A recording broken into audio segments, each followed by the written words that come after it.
What's up, everybody? Roberto here with IST Health Tip of the Day. Before I go on to the topic of the day, which is cholesterol, some of the facts and some of the fiction, let me just say this. Everything I say today, I'm going to give you a reference for. So in the show notes, please check that out. This would be a fairly lengthened IST Health Tip of the Day. Today's going to be like a lesson plan for you. Let me also say this. Talk to your doctor. I am not a medical doctor. I do not give diagnoses. I'm not going to prescribe any medication. I'm going to give you some facts and figures. Everything that I do in my business and my practice is related to targeting stressors that are bringing down your health related to your metabolism. So check with your doctor. In fact, ask a lot of questions of your doctor. And I will say this, just to get into it here. If your doctor is the type of doctor who does not like to be asked questions and is going to chew your butt because of it, I personally would find a new doctor. Now, that's just me. Do what you guys want. Now, let's talk about cholesterol. I've made a couple of podcasts in the past on cholesterol.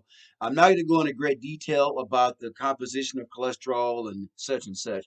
I'm going to attach once again, some video references in the show notes, some stuff I've done in the past. But let me say this. You need cholesterol. You need it.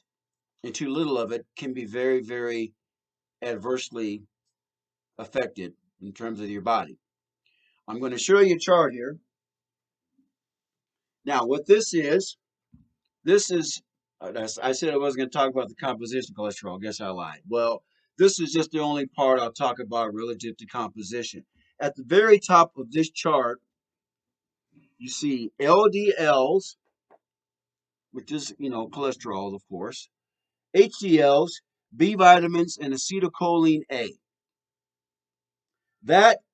Those raw materials are the ingredients for cholesterol. Now, cholesterol in blue here is the precursor to the stuff called pregnenolone.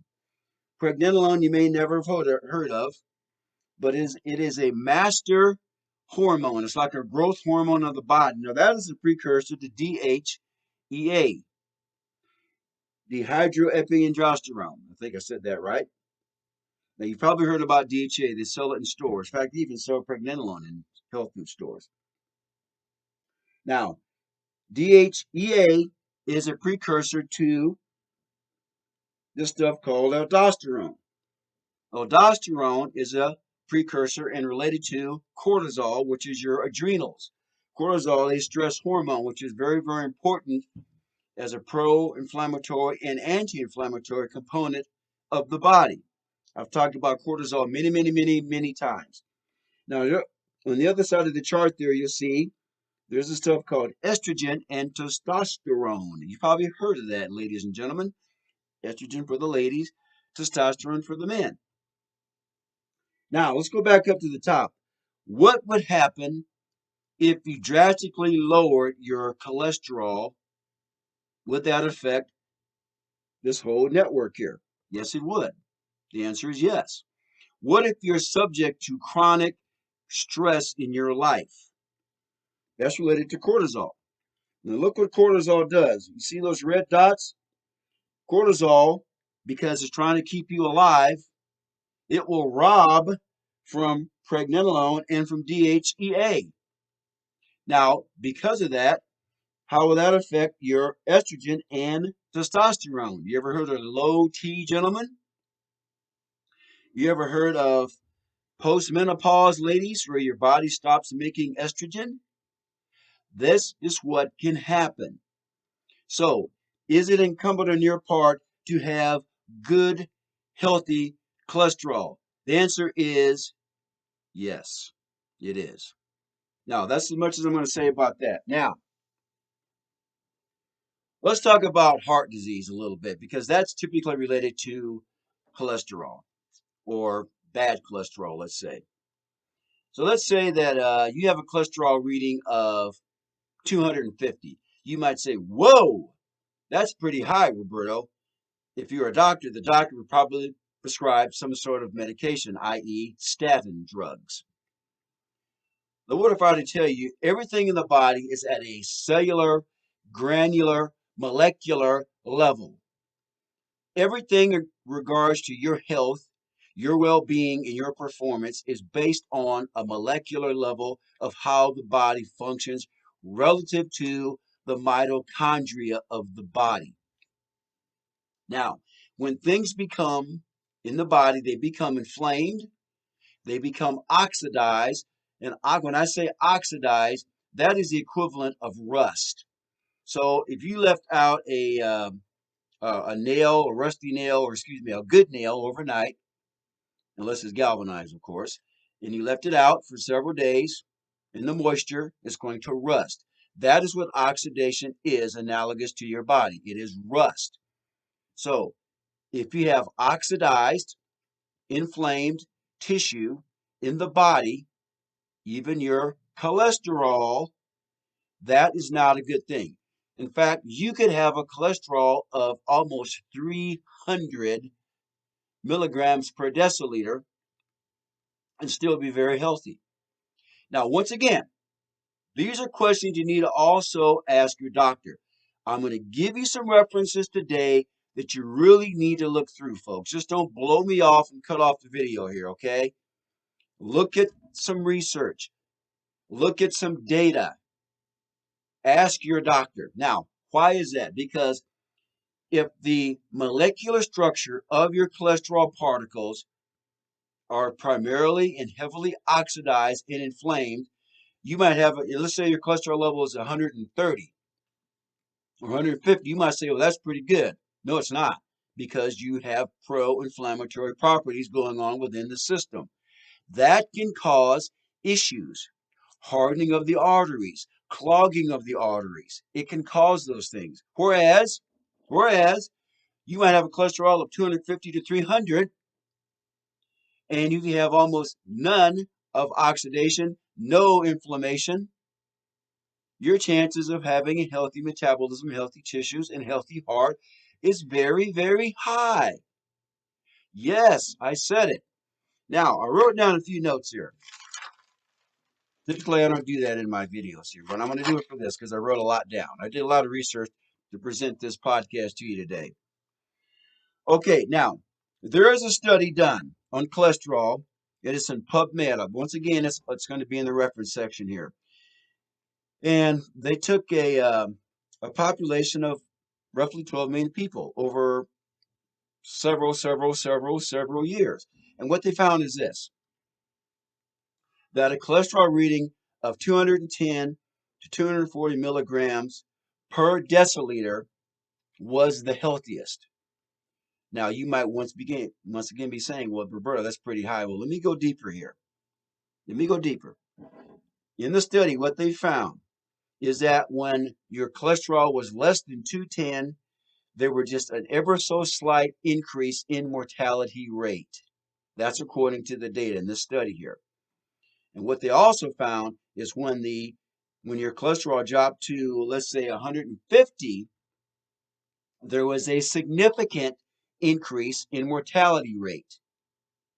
Chances are because these people also had a lot of oxidation going on. And what they found also, that when your cholesterol rate was 250 to 300, there was just an ever so slight increase in mortality. So the bottom line of this study was this, that having too little was a little bit worse than having too much. Now, what they also concluded was that the biggest contributors to heart disease was diabetes, obesity, and lack of quality sleep. That's it. That's it, folks.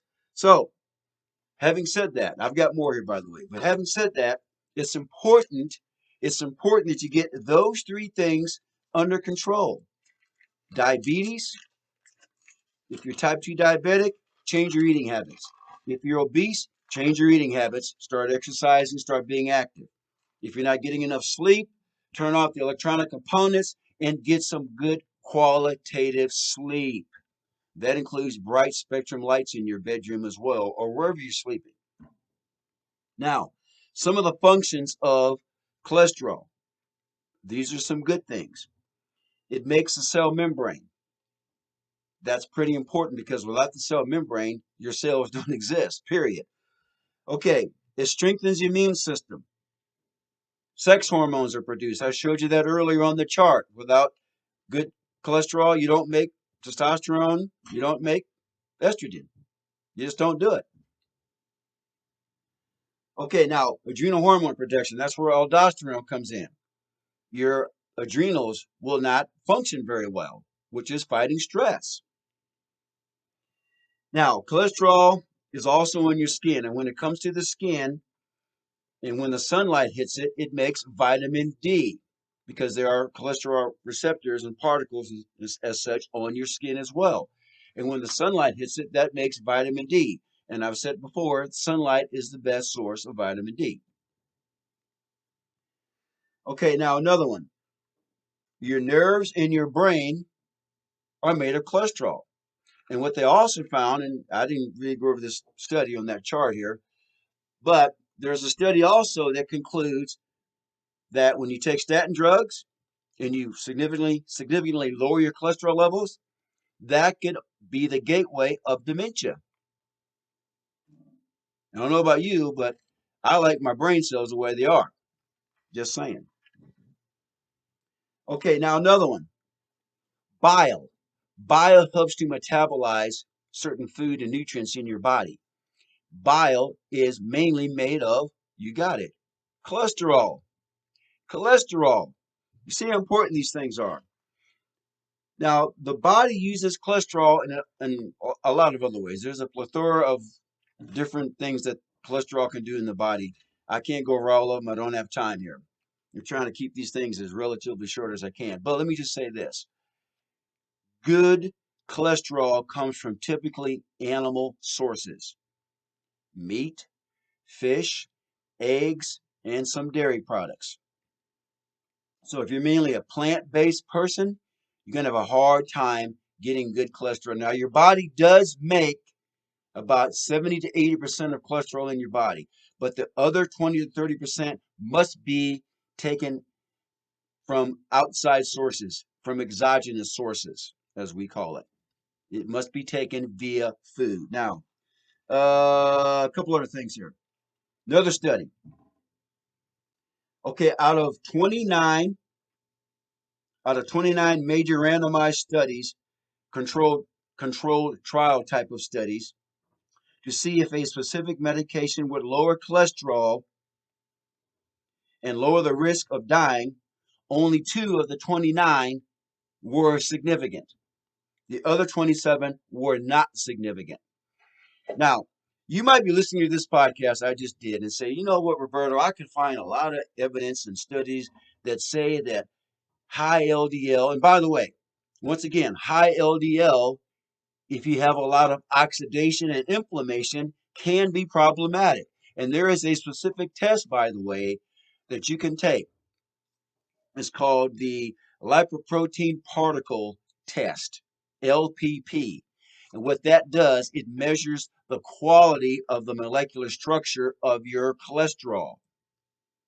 Are they small and dense? Or are they big and puffy? Big and puffy meaning they're healthy, small and dense, hard meaning they're not very good because they can get trapped in the blood vessels and become oxidized. Once again, you keep hearing me say that word, oxidized and inflamed. That's not a good thing to have.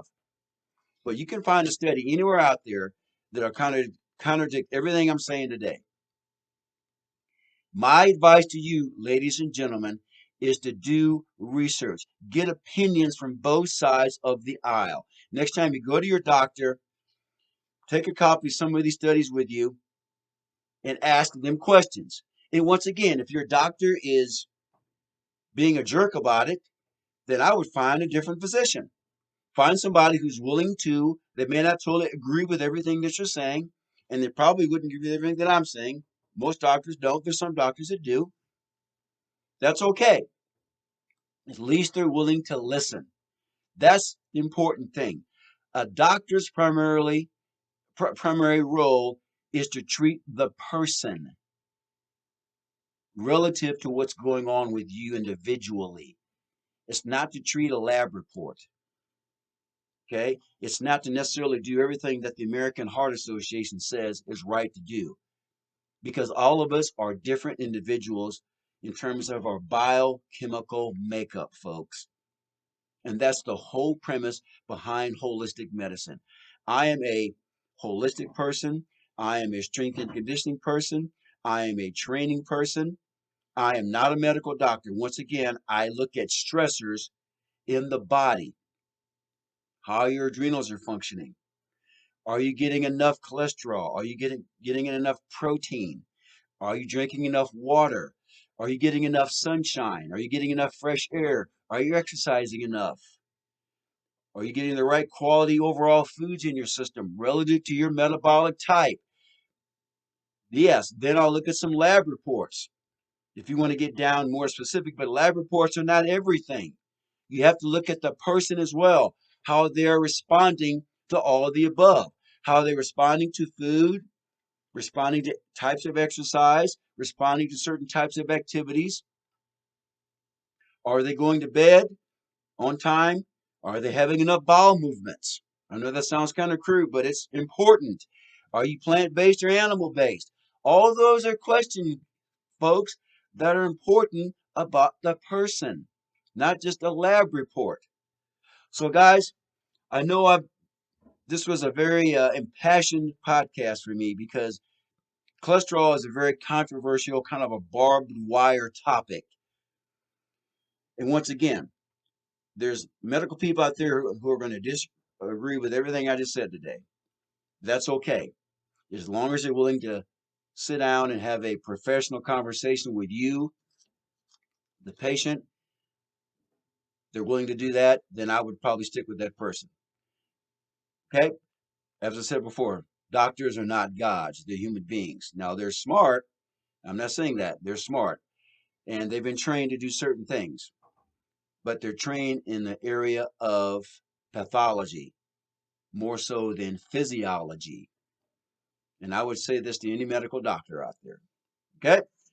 So, guys, I hope you've learned something. I hope I've stirred up some interest. Maybe I've stirred up some controversy. That's okay. We can still go forward and work on this together.